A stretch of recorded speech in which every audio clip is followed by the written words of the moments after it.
Welcome to Pick Up and Deliver, the podcast where I pick up my audio recorder when I step off the train and deliver an episode to you while I walk home. I'm Brendan Riley.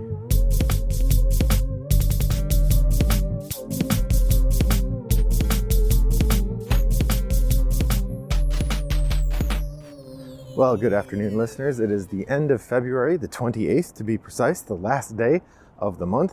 And boy, the weather has turned. I would say it's got to be in the 40s right now. I'm not wearing my hat or gloves, and I'm wondering whether I should even be wearing my jacket. Honestly, I'm going to leave my jacket on, but I think I could go jacketless and not be too uncomfortable. It's a delight. So the sun is out. It's a little breezy, but it's going to be a nice walk home. So I thought today I would talk about something which springs from a conversation or a phrase that I've heard recently. I don't know whether you've ever encountered this phrase yet, but there's an idea of weaponized incompetence. Weaponized incompetence is where someone actively sort of cultivates the idea that they're not good at a thing in order to get someone else to do it. The classic example for children would be children are asked to wash the dishes and then they break a plate, with the idea being if they break enough plates, then they are asked not to wash dishes anymore. In a more insidious way, it's often used to frame the discussion around things like household chores and how often men frame themselves as unable to do certain kinds of household chores or do them badly in a way that often results in women doing more than their fair share of work around the house.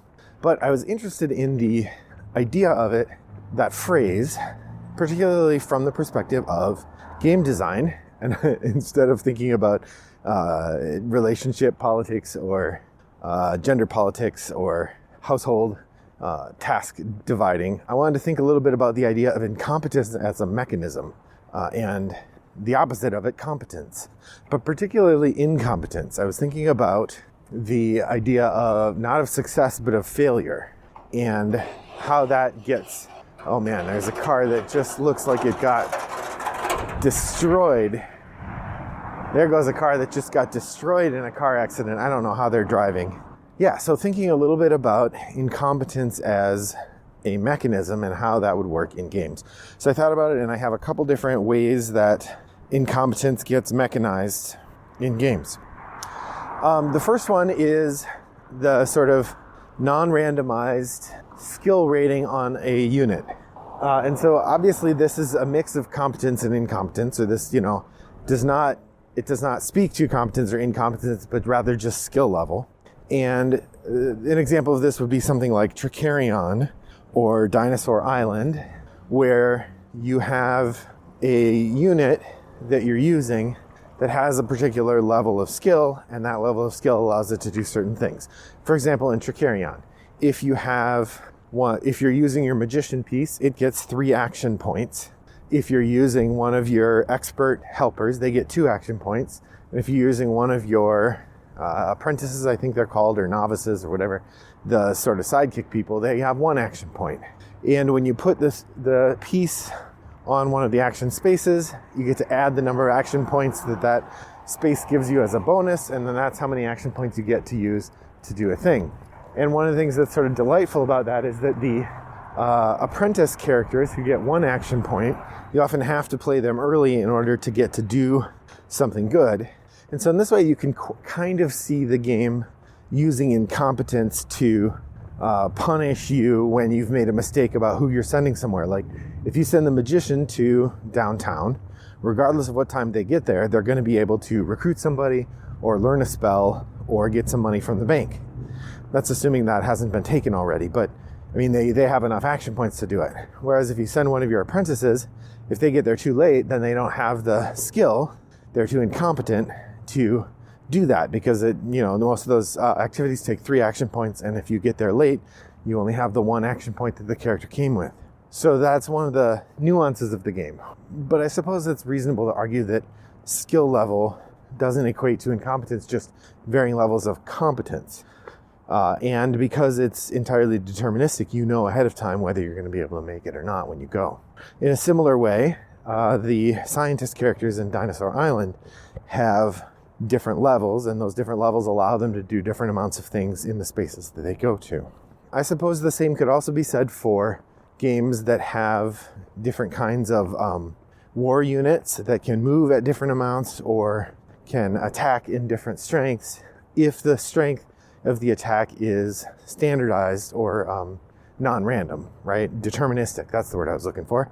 So if my unit always does 2 damage and I put it against your unit who does who has 1 defense, my unit will always kill your unit, then I would say that's using skill level or competence as a mechanism rather than incompetence.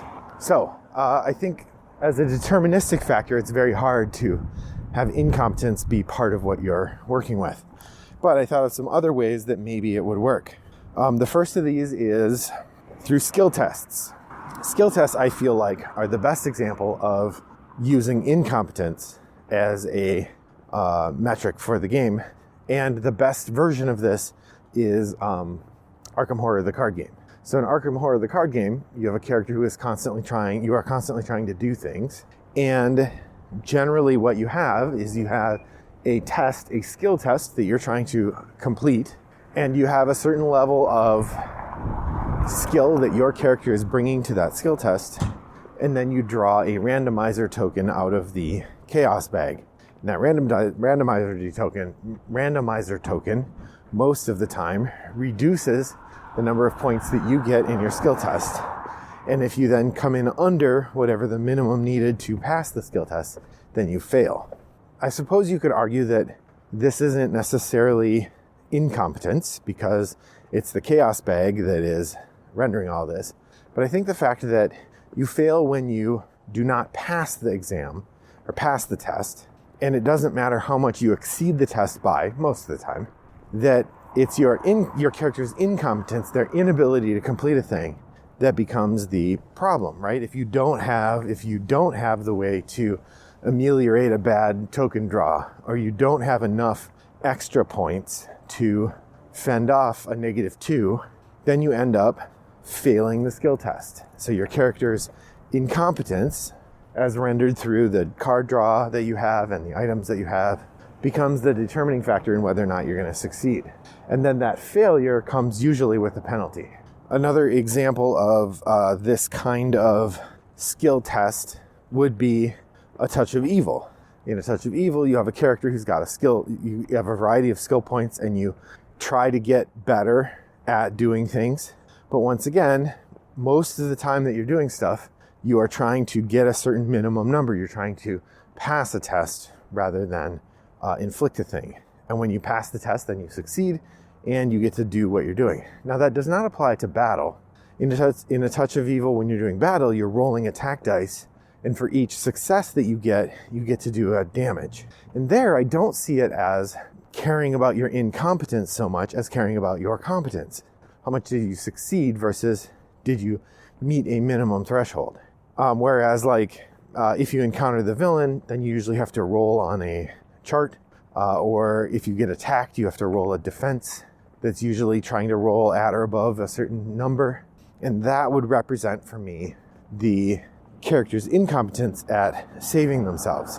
So, I mean, from that perspective, it's possible that this is all semantics. That me quibbling about whether you're trying to succeed or trying not to fail, that those are literally the same thing with different words. But I don't think it is. In the same way that American jurisprudence, there's a difference between innocent and not guilty. In American jurisprudence, there is no such thing as innocent. You get found not guilty because they couldn't prove you were guilty. The court never rules that you're innocent. In the same way here, succeeding is different than not failing, I think. And a game where your goal is to not fail is a game testing how incompetent is your character. Are they competent enough to do this thing? Doesn't matter how much more competent they are. So you're testing the negative side of the equation, how incompetent they are. Compare this, I think, with Dungeons and Dragons, which also has skill levels. But most of the time in Dungeons & Dragons, you are trying to succeed at doing something. Again, often this is framed in terms of a test, but it feels to me like it is proactive.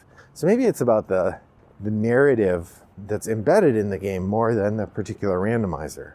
Well, maybe let's consider the third randomizer that I have here, and we'll see if that fits as well. So I was interested in games where the randomized element has to do with an output randomness like a die, but is also ameliorated in somewhat by different things you could have accumulated, right? So it's not deterministic, but it's not entirely random either. Or perhaps the game is set up with enough adjustment pieces that you can, with some skill, overcome the challenge.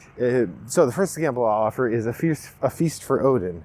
In a feast for Odin, if you are doing one of the hunting actions, either laying a snare or hunting game or hunting a whale, when you do that action, you are rolling a die.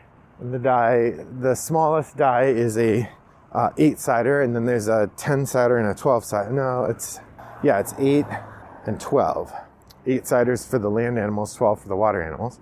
When you roll that, then you can take the die result that you got, and then you can spend weapon cards of the correct weapon and material, usually wood, to overcome the number that you've rolled. So for instance, if you are hunting a whale and you roll a 4 on the 12-sided die, you would need to discard 4 spears or wood, or a combination of spears and wood.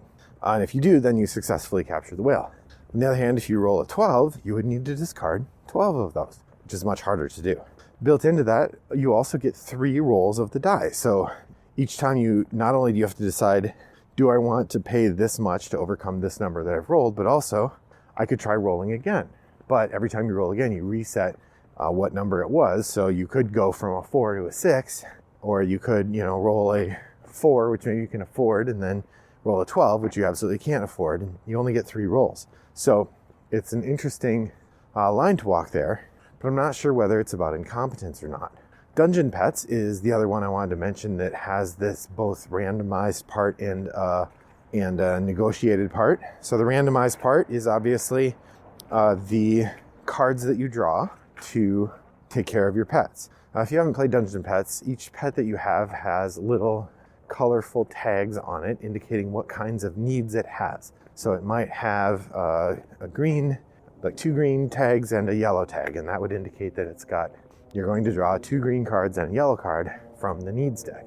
Now each needs deck is a mix of different things, but generally has more of a particular category than other things. So green cards are more often going to be food and poop than other things, and red cards are more often going to be rage, and yellow cards are more often magic, but each one could be one of a number of things. And so going into the feeding and care is a lot about stocking up on the right mix of things, and then there's a little bit of luck when you go to draw the cards of what the animals will actually need.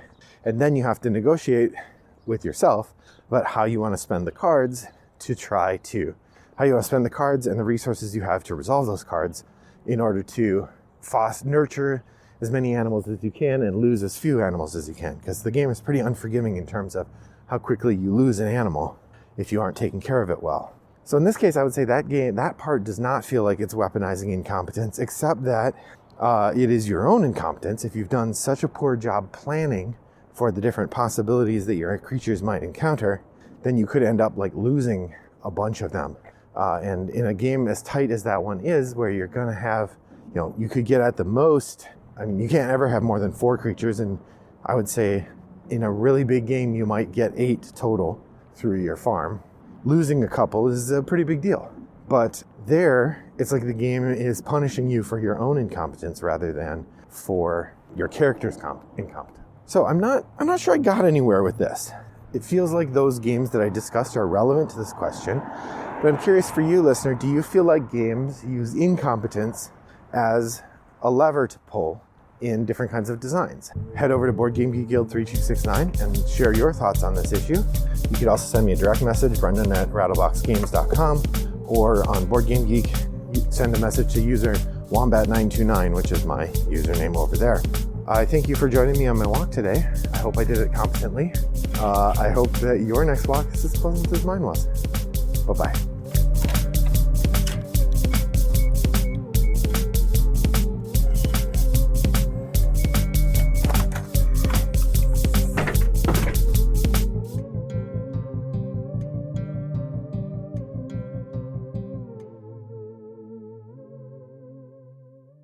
Brought to you by Rattlebox Games.